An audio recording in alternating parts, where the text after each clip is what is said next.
नाज़िम मेरे साथ मौजूद हैं डॉक्टर सहर उस्मानी साहिबा जो कि क्लिनिकल फॉरेंसिक साइकोलॉजिस्ट हैं। एक शख्स को कैसे पता चलेगा कि वो किसी नफ्सियाती मर्ज़ में मुब्तला है? अगर जो बंदा उदास है वो नॉर्मल एक्टिविटीज़ में पार्ट नहीं ले रहा और आपके दोस्तों को, फैमिली मेम्बर्स को, पेरेंट्स को, प्लीज़ किसी को भी अगर ऐसा महसूस होता है तो ये एक बहुत सीरियस फील्ड है। अकेलेपन को कैसे डील करना है, शिकस्त हो जाए तो उसको कैसे बर्दाश्त करना है, अल्लाह ताला बहुत तरक्की दे दे तो उसको कैसे हैंडल करना है।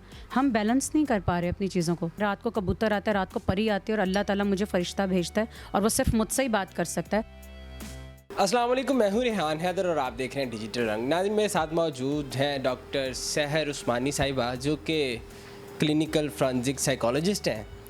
साइकोलॉजी से मुतल्लिक जो इन्फॉर्मेशन आप जानना चाहते हैं इनसे आज हम पूछने की कोशिश करेंगे और इनसे गुफ्तगू का आगाज़ करते हैं। अस्सलाम वालेकुम। वालेकुम अस्सलाम रेहान, कैसे हैं आप? अल्हम्दुलिल्लाह मैम, आप कैसी ठीक हैं? अल्हम्दुलिल्लाह, बहुत शुक्रिया आप लोग आए।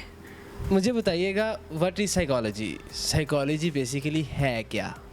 अच्छा, इन सिंपल वर्ड्स, एक आम फहम इंसान के लिए it's a scientific behavioural observation. आप कोई भी अमल कर रहे हैं उसको साइंटिफिक रूल के अंदर हम देखते हैं कि आप वो सही कर रहे हैं या नहीं, यानी उन साइंसी असूलों के मुताबिक सिंपल आपका होने वाला बिहेवियर अच्छा है, बुरा है, उस माशरे में रहने के काबिल है, नहीं है, वो देखते हैं। यानी कि नफ्सियाती अमराज के मुतल्लिक। जी बिल्कुल, बिहेवियर, नफ्सियाती अमराज क्या होते हैं, क्यों होते हैं, उसकी तशख़ीस कैसे होती है और अगर तशख़ीस हो जाए तो फिर उसका इलाज किस किस्म का होता है और कैसा होता है और क्यों। एक शख्स को कैसे पता चलेगा कि वो किसी नफ्सियाती मर्ज़ में मुब्तला है?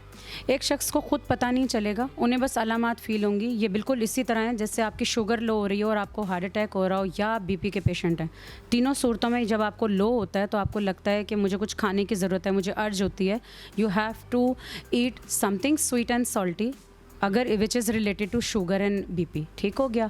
अगर आपको हुकूमत ने जैसे डिफरेंट अलामात दी थी कि आपको खांसी होती है, खुश खांसी होगी, आपको गीला ज़ुकाम नहीं हो रहा, तो हमें पता लग गया कि कोविड में हमें हाथ धोने हैं, मास्क लगाना है।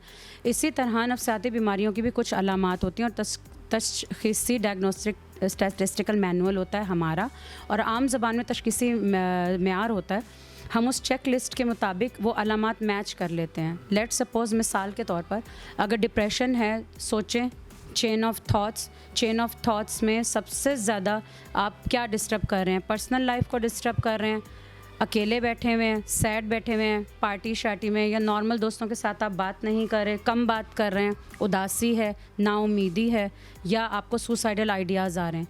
अगर जो बंदा उदास है वो नॉर्मल एक्टिविटीज़ में पार्ट नहीं ले रहा और आपके दोस्तों को, फैमिली मेम्बर्स को, पेरेंट्स को, प्लीज़ किसी को भी अगर ऐसा महसूस होता है तो ये एक बहुत सीरियस फील्ड है और नज़र आने वाली। तो सोचें अगर कुछ चीज़ें नज़र आने वाली बीमारियां इतनी ख़तरनाक हो सकती हैं जो आपके खून में आ रही हैं, तो ये बीमारियाँ तो नज़र भी नहीं आती, तो ये कितनी ख़तरनाक होंगी। मुझे बताइएगा कितनी इकसाम की ये अमराज है नफ्सियाती, यानी कि कितनी टाइप्स हैं इसकी? ओह, ये सवाल तो आपने कुछ ऐसा किया है कि दरिया को कूज़े में बंद करने वाली बात है रेहान।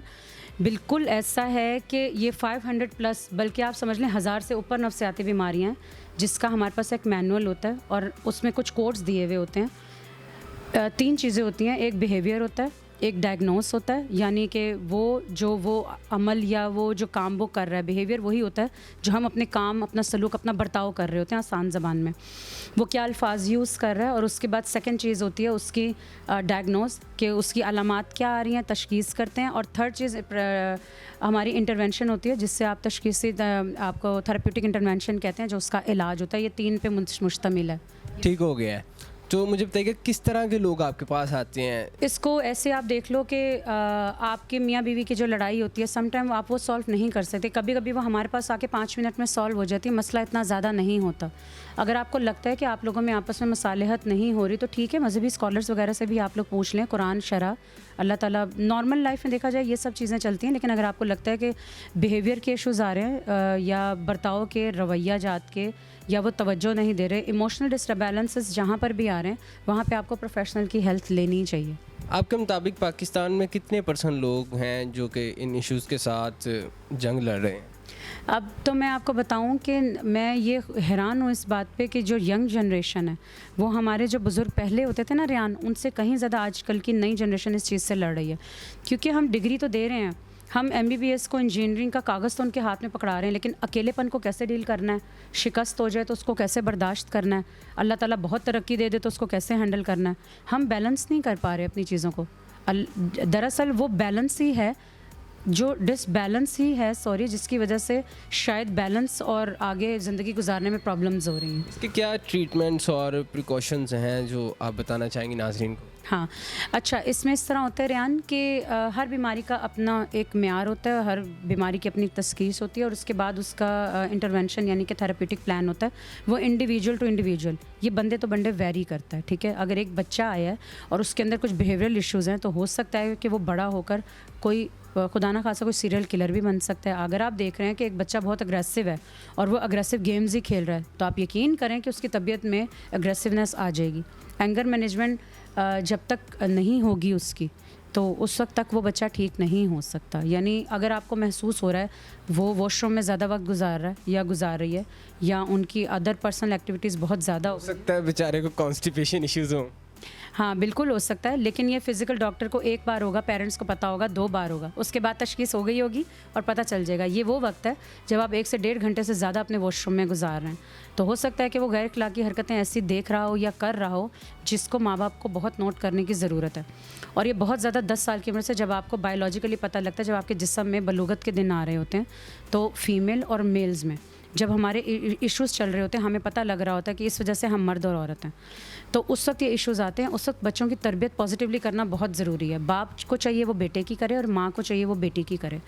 इसी तरह अगर वो बहुत ज़्यादा वक्त वॉशरूम में गुजार रहे हैं तो आपकी वाली बात भी हो सकती है, लेकिन 95% साइकोलॉजिकल इश्यूज़ होते हैं। पता चल जाए पेंसिल या पेन लेकर जा रहा है, उससे बहुत ज़्यादा रब कर रहा है और वॉशरूम में बहुत खामोशी है, आवाज़ नहीं आ रही कि वो कुछ भी यूज़ नहीं कर रहा, तो ये ख़तरे की अलामत है कि आपको प्रोफेशनल से कंसल्ट करना चाहिए। ठीक है, और जो लोग जिन्हें लगता हो कि हम नफ्सियाती मरीज़ बन चुके हैं वो आपसे रब्ता करें और आपने किस तरह से ट्रीट करेंगी? अच्छा, दवाइयाँ होती हैं इसकी, क्योंकि मुझे नहीं पता। ठीक है। अच्छा, खुद से तो किसी को भी पता नहीं लगता, कोई भी खुद तो ये तो कहता नहीं है मैं चोर हूँ या पागल हूँ। तो बात ये है कि आपको खुद से कभी पता नहीं लगता। हाँ, आपको वही बात मैं आपको बता रही हूँ, आपको अलामात फ़ील होंगी। अगर आपको लगता है वो अलामात आपकी पर्सनल और प्रोफेशनल लाइफ को डिस्टर्ब कर रही हैं तो आप कंसल्ट कर लें किसी प्रोफेशनलिस्ट से, वो हमसे आप रब्ता करें, फिर हम आपको बताएंगे कि वो बंदा नफ्सियाती है या नहीं। हो सकता है कि उसका मसला कुछ ऐसा हो कि वो बस वो इशू रिजॉल्व हो जाए तो वो ठीक हो जाए, ठीक है। हमें खाम में नफ्सियाती और पागल करने की क्या ज़रूरत है। और याद रखें कि पागल और आम इंसान में सिर्फ ये फ़र्क है कि जो जिस दुनिया में हम रह रहे हैं उन्हें उस दुनिया की तमीज़ नहीं होती। ये खप्त है, ये शिज़ोफ्रेनिया है। अल्लाह ताला ने हमें हवासे खमसा दी हैं, 5 किस्म की हिस्से होती हैं, देखना, सुनना, चखना, टच करना और सूंघना। अगर इनमें कोई, और इसका हमारे स्किन की जो मैंने आपको बताइए, अगर इन 5 में कोई प्रॉब्लम आ रही है और इनमें कोई मसला आ रहा है आपको, तो आप बिल्कुल प्रोफेशनल से कंसल्ट करें। ये बिल्कुल खप्त नहीं है। अगर आ रहा है तो ये खप्त है। इसमें 2 किस्म की अलामात होंगी, हेलुसिनेशन और डिल्यूजन्स। हेलुसिनेशंस वो होते हैं जो चीज़ नहीं है और आपको नज़र आ रही है। आप क्लेम करें कि रात को कबूतर आता है, रात को परी आती है और अल्लाह ताला मुझे फ़रिश्ता भेजता है और वो सिर्फ मुझसे ही बात कर सकता है, दैट इज़ शिज़ोफ्रेनिक और कैटाटोनिक बिहेवियर्स। और अगर कोई बंदा ये कहे कि रस्सी है और वो सांप लग रहा है, कपड़ों का गट्ठर पड़ा हुआ था और लाइट बंद हुई तो वो शेर लग रहा है, तो वो डिल्यूजन होता है। हेलुसिनेशन में किसी चीज़ का मौजूद ना होना ज़रूरी है और डिल्यूजन्स में उस चीज़ का होना ज़रूरी है जो वहम में मुब्तला कर रहा है। गर्मी में बहुत दूर से कभी देखें तो हमें पानी लगता है और वो इस तरह होता है, सड़क पे नहीं होता। बिल्कुल ठीक हो गया। और कुछ मेरे दोस्त अहबाब हैं जो कि स्ट्रॉन्ग किस्म के चेन स्मोकर हैं, उनकी सिगरेट भी छूट सकती है आपसे रब्ता करके? जी बिल्कुल हो सकती है। किसी भी किस्म का नशा, मैं आपको एक बात बताती हूँ रेहान, सबसे बड़ी बात ये, इंसान अपने दिमाग की ताकत को इस्तेमाल करके लोहे को भी फोल्ड कर लेता। तो अल्लाह ने इंसान के दिमाग में इतनी ताकत दी है, आप सोच नहीं सकते कि इतनी ताकत दी है। हम अपने ब्रेन का सिर्फ 0.1% हिस्सा यूज़ कर रहे हैं, बाकी 99% तो अभी छोड़ा हुआ है। तो वो अपने दिमाग की ताकत को इस्तेमाल करके कुछ भी कर सकते हैं। एंड योर आंसर, आपके क्वेश्चन का answer is yes, you can. कि वो स्मोकिंग छोड़ सकती है? जी बिल्कुल। मैं नहीं करता। ब्रीफ साइकोथेरेपी है, ठीक है। और ब्रीफ साइकोथेरेपी में हम 2 करते हैं, NLP होती है हमारी और इसमें हमारा ब्रीफ साइकोथेरेपी में एक हिप्नोटिज्म होता है। ये 2 टेक्निक्स हम यूज़ करते हैं, बेसिकली लोगों को ये नहीं पता।